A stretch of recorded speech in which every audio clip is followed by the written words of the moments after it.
Hello friends, welcome to our YouTube channel teaching exam overload. दोस्तों, आज के session के अंतर्गत आपकी जो सीटेट दिसंबर 2023 की एमसीक्यू सीरीज चल रही है, उसमें आज आपकी नेक्स्ट क्लास है, जिसमें आज हम क्लास 6 हिस्ट्री के चैप्टर नंबर 10 को पढ़ेंगे, जिसका नाम है नए साम्राज्य और राज्य। और ध्यान रखिएगा दोस्तों, अगर आपने हमारी सीरीज़ देखी होगी कौन सी, अगर आपने हमारे डिस्क्रिप्टिव जो क्लास है उसको देखा होगा, उसके बाद आप हमारी एमसीक्यू सीरीज़ देखेंगे तो आपकी 100% तैयारी हो जाएगी। 100% तैयारी का मतलब कि आपका एसएसटी 100% क्लियर हो जाएगा। तो चलिए फिर सेशन को शुरू करने से पहले हमारी एक रिक्वेस्ट है कि हमारे चैनल को लाइक करें, सब्सक्राइब करें तथा ज़्यादा से ज़्यादा शेयर करें। चलिए देखते हैं इसमें पहला प्रश्न क्या है। पहला प्रश्न है कि किस चीज़ को रोमन साम्राज्य में काला सोना कहा जाता था। पहला प्रश्न इस बुक में जो दिया गया था इंपॉर्टेंट, किस चीज़ को रोमन साम्राज्य में काला सोना कहा जाता था? पेट्रोलियम को, काली मिर्च को, कोयला को, या फिर इनमें से कोई नहीं? बताइए। रोमन साम्राज्य, रोम के जो लोग थे, काला सोना किसे कहते थे? वहाँ इस चीज़ की मांग भी बहुत ज़्यादा थी, तो वह पेट्रोलियम था, वह काली मिर्च थी, वह कोयला था, या फिर इनमें से कोई नहीं था? तो इसका आंसर क्या हो जाएगा? पेट्रोलियम नहीं होगा, कोयला भी नहीं होगा, इसका आंसर हो जाएगा काली मिर्च। काली मिर्च को रोमन साम्राज्य के जो लोग थे वे काला सोना कहते थे। इसको ध्यान रखिएगा, इसकी मांग वहाँ बहुत ज़्यादा थी और काली मिर्च को क्या कहा जाता था? सोना कहा जाता था। इसका आंसर हो जाएगा ऑप्शन नंबर 2, काली मिर्च। आगे देखते हैं। अगला प्रश्न है कि व्यापारी पश्चिमी तट पर पहुंचने के लिए किस मानसून का सहारा लेते थे? बताइए। पश्चिमी तट पे जो ये तट था, जो मान लीजिए ये भारत है, तो इस जो तट, यहाँ के जो तट थे, वहाँ पहुँचने के लिए किस मानसून का सहारा लेते थे? दक्षिण पश्चिम मानसून का, उत्तर पूर्वी मानसून का, दक्षिण पूर्वी मानसून का, या फिर इनमें से कोई नहीं? तो बताइए। व्यापारी जो होते थे, जो व्यापार करने भारत आते थे, वे पश्चिमी तट पे अगर आते थे भारत के, गुजरात, केरल आदि, तो वह किसके लिए, किस मानसून का सहारा लेते थे? तो उत्तर पूर्वी हो जाएगा उसका आंसर। नहीं, उसका आंसर क्या हो जाएगा? दक्षिण पश्चिमी, दक्षिणी पश्चिमी मानसून का वे सहारा लेते थे। इंपॉर्टेंट प्रश्न है, ध्यान रखिएगा, बन सकता है। दक्षिण पश्चिमी मानसून का वे सहारा लेते थे आने के लिए, व्यापार करने के लिए। इससे उन्हें आने में सुलभता महसूस होती थी, सहायता मिलती थी। तो इसका आंसर क्या हो जाएगा? ऑप्शन नंबर 1, दक्षिण पश्चिम मानसून। आगे देखते हैं। अगला प्रश्न है कि मूवेंदार शब्द के अंतर्गत कौन सा वंश नहीं? बताइए। मूवेंदार एक तमिल शब्द है, ध्यान रखिएगा, संगम साहित्य में इसका वर्णन मिलता है। इसका वर्णन संगम साहित्य में मिलता है, तमिल शब्द है। इसके अंतर्गत 3 वंश के लोग आते थे और इसमें से कौन सा नहीं है? तो चोल हो जाएगा उसका आंसर, चेर होगा, पांड होगा, या फिर चालुक्य? बताइए। मूवेंदार शब्द के अंतर्गत कौन सा वंश नहीं आता है? तो चालुक्य वंश जो है वह नहीं आता है। चोल आता है, चेर आता है, पांड्य आती है, चालुक्य नहीं आता है। नहीं पूछा था, तो इसका आंसर क्या हो जाएगा? इसका आंसर हो जाएगा कि मूवेंदार शब्द के अंतर्गत चालुक्य वंश नहीं आता है। 3 वंश आते हैं, चोल, चेर और पांड्य। आगे देखते हैं, तो इसमें आंसर क्या हो जाएगा? चालुक्य वंश नहीं आता है, ऑप्शन 4 इसका सही आंसर हो जाएगा। आगे देखते हैं अगला प्रश्न हमारा क्या है। देख लीजिए, इसमें डिस्क्रिप्शन दिया गया है कि संगम कविताओं में मूवेंदार की चर्चा मिलती है। यह एक तमिल शब्द है जिसका अर्थ है 3 मुखिया। ध्यान रखिएगा, यह एक तमिल शब्द है जिसका अर्थ है 3 मुखिया, और यह संगम कविताओं में इसका वर्णन मिलता है। किसका? मूवेंदार शब्द का। इसका प्रयोग 3 शासक परिवारों के लोगों के लिए किया गया है। 3 शासक परिवारों के मुखियाओं के लिए किया गया है, जो है चोल, चेर और पांड्य। ध्यान रखिएगा, ये करीब 2300 साल पहले दक्षिण भारत के काफ़ी शक्तिशाली माने जाते थे। तो मूवेंदार तमिल शब्द है जिसका अर्थ है 3 मुखिया, जिसमें चोल, चेर, पांड्य के मुखियाओं का के रूप में इस वर्ड का यूज किया जाता है। आगे देखते हैं। इन 3 मुखियाओं के अपने 2-2 सत्ता केंद्र थे। इन तीनों मुखियाओं के 2-2 सत्ता केंद्र थे, मतलब टोटल 6 सत्ता केंद्र थे। एक तटीय हिस्सा में होता था और दूसरा अंदरूनी होता था। मतलब एक तटीय हिस्सा होता था जहाँ से व्यापार आदि को देखा जाता था, और एक अंदरूनी होता था जो आमतौर पर राजधानी मानी जाती थी। इस तरह 6 केंद्रों में से 2 बहुत महत्वपूर्ण थे, और इन 6 में से 2 बहुत महत्वपूर्ण हो जाते थे। कौन से? चोलों का जो पत्तन था पुहार, चोलों का कौन सा पत्तन था? यह भी प्रश्न बन सकता है कि चोलों का इंपॉर्टेंट बंदरगाह कौन सा था? तो वह पुहार हो जाएगा। और कावेरीपत्तनम या कावेरीपत्तनम, इसे ही कावेरीपत्तनम भी कहते हैं। ध्यान रखिएगा, चोलों का इंपॉर्टेंट बंदरगाह पुहार या फिर कावेरीपत्तनम था, और दूसरा पांड्य की राजधानी मदुरै हो जाएगी। दूसरा मदुरै हो जाएगी। तो टोटल 6 सत्ता केंद्र थे इन तीनों के, 2-2 थे, जिसमें से पुहार या कावेरीपत्तनम चोलों का इंपॉर्टेंट पत्तन था, और दूसरा पांड्य की राजधानी मदुरै थी। ये आंतरिक थी, और ये क्या था? ये तटीय था, पुहार या फिर कावेरीपत्तनम। इसको नोट कर लीजिएगा। आगे देखते हैं। अगला प्रश्न है कि गौतमी पुत्र श्री सातकर्णी किस वंश से संबंधित है? बताइए। गौतमी पुत्र श्री सातकर्णी किस वंश से संबंधित है? कुषाण, शातवाहन, पाल या कर्णी वंश? बताइए।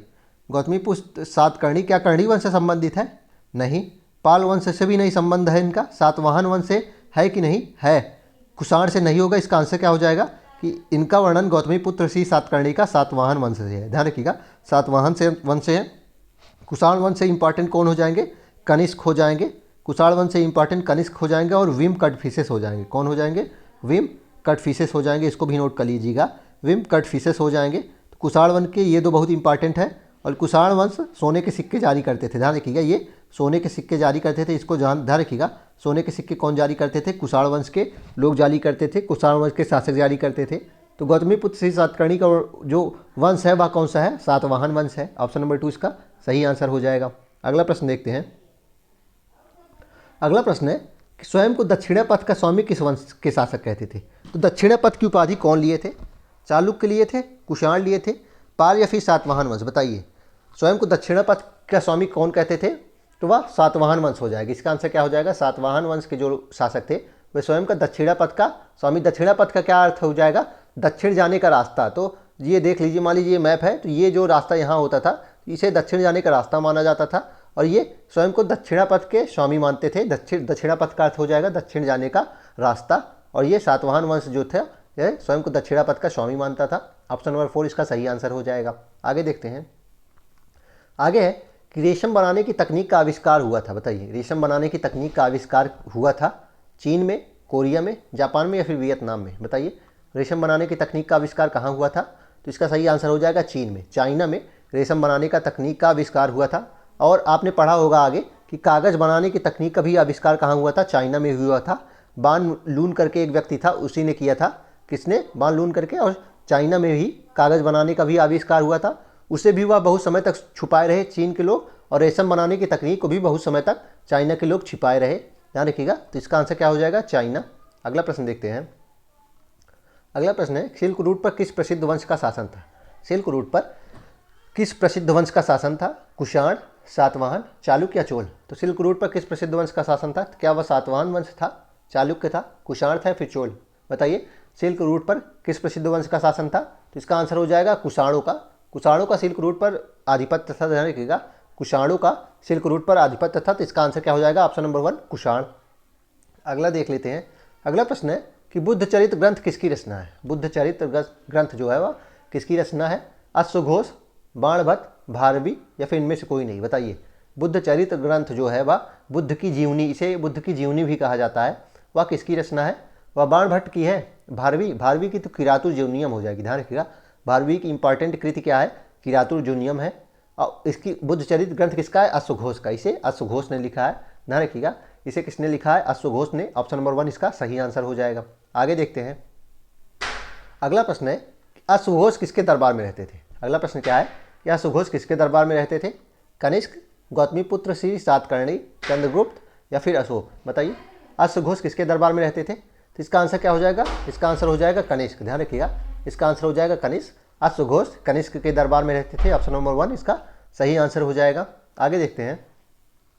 अगला प्रश्न है कि कनिष्क के काल में बौद्ध धर्म में क्या क्या परिवर्तन हुआ? ध्यान रखिएगा, चौथी बौद्ध संगति यहाँ इसी के समय में हुई थी। कनिष्क के समय में कौन सी बौद्ध संगति हुई थी? 4 बौद्ध संगतियाँ हुई थी, जिसमें से चौथी इन्हीं के समय में हुई थी। कहाँ हुई थी? कश्मीर में हुई थी। इसको भी नोट कर लीजिएगा, कश्मीर में हुई थी चौथी बौद्ध संगति। और इसके समय में कुछ जो परिवर्तन हुए बौद्ध धर्म में वो क्या थे? महायान शाखा का उदय हुआ था। बिल्कुल, महायान शाखा का उदय हो गया था। बुद्ध की मूर्तियाँ बनने गई थी। बिल्कुल, महायान शाखा के अंतर्गत बुद्ध की मूर्तियाँ बनने लगी थी। और बोधिसत्व में बढ़ती आस्था। बिल्कुल, बोधिसत्व में बढ़ती आस्था का क्या मतलब है कि गृहस्थ जीवन भी बौद्ध लोग अपना सकते थे, इसे ही बोधिसत्व कहा गया। तो इसका आंसर क्या हो जाएगा? सभी। ध्यान रखिएगा, जो कनिष्क का समय था, जो चौथी बौद्ध संगति हुई, उसमें क्या क्या परिवर्तन हुआ बौद्ध धर्म में? महायान शाखा का उदय भी हुआ, बुद्ध की मूर्तियाँ बनने लगी और बोधिसत्व में बढ़ती आस्था। तो इसका आंसर क्या हो जाएगा? ऑप्शन नंबर 4 इसका सही आंसर हो जाएगा। देख लेते हैं इसका डिस्क्रिप्शन देख लेते हैं। कुषाणों का सबसे प्रसिद्ध राजा कनिष्क था। उसने करीब 1900 साल पहले शासन किया। उसने एक बौद्ध परिषद का गठन किया, जिसमें एकत्र होकर विद्वान महत्वपूर्ण विषयों पर विचार विमर्श करते थे। बुद्ध की जीवनी, बुद्ध चरित्र के रचनाकार कवि अश्वघोष कनिष्क के दरबार में रहते थे। तो ये पहला इंपॉर्टेंट पॉइंट क्या हो जाएगा कि बुद्ध की जीवनी जो लिखी थी, बुद्ध की जीवनी, बुद्ध चरित्र जो है, उसके रचनाकार कौन है? कवि अश्वघोष। और यह कहाँ रहते थे? कनिष्क के दरबार में रहते थे। अश्वघोष तथा अन्य बौद्ध विद्वानों ने अब संस्कृत में लिखना शुरू कर दिया था, और ये संस्कृत में भी अपनी कृतियाँ लिखने लगे थे। आगे देखते हैं कि इस समय बौद्ध धर्म की एक नई धारा महायान का विकास हुआ। देख लीजिए, अगला प्रश्न जो था इससे पहले वाला कि इसी समय बौद्ध धर्म की एक नई धारा महायान का विकास हुआ और इसकी दो मुख्य विशेषताएं थी। पहले मूर्तियों में बुद्ध की उपस्थिति सिर्फ संकेतों के माध्यम से दर्शाई जाती थी। पहले पीपल के वृक्ष, स्तूप आदि के द्वारा दर्शाया जाता था ना, सांड के द्वारा दर्शाया जाता था, विभिन्न प्रतीकों द्वारा दर्शाया जाता था। लेकिन अब क्या हुआ कि अब इनकी मूर्तियाँ भी बनने लगी। अब बौद्ध की मूर्तियाँ, गौतम बुद्ध की मूर्तियाँ भी बनने लगी थी। अब आगे है, इनमें से अधिकांश मथुरा में तो कुछ तक्षशिला में बनाई जाती थी और अधिकांश मूर्तियाँ मथुरा या फिर तक्षशिला में बनाई जाती थी। दूसरा परिवर्तन बोधिसत्व में आस्था को लेकर आया।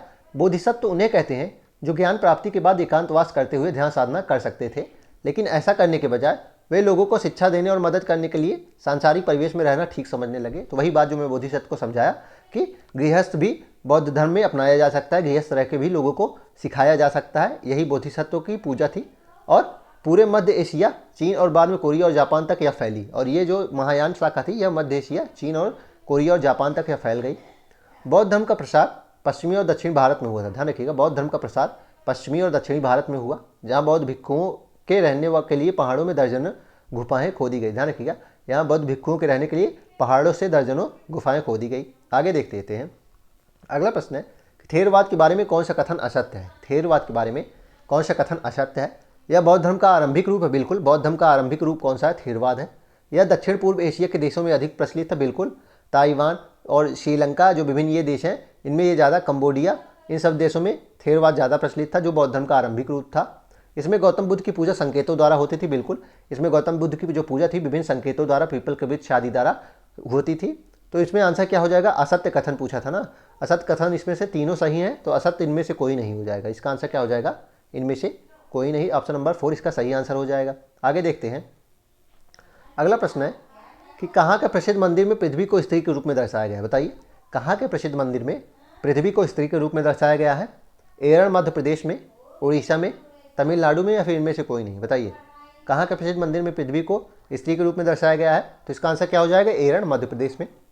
ऑप्शन नंबर 1 इसका सही आंसर हो जाएगा।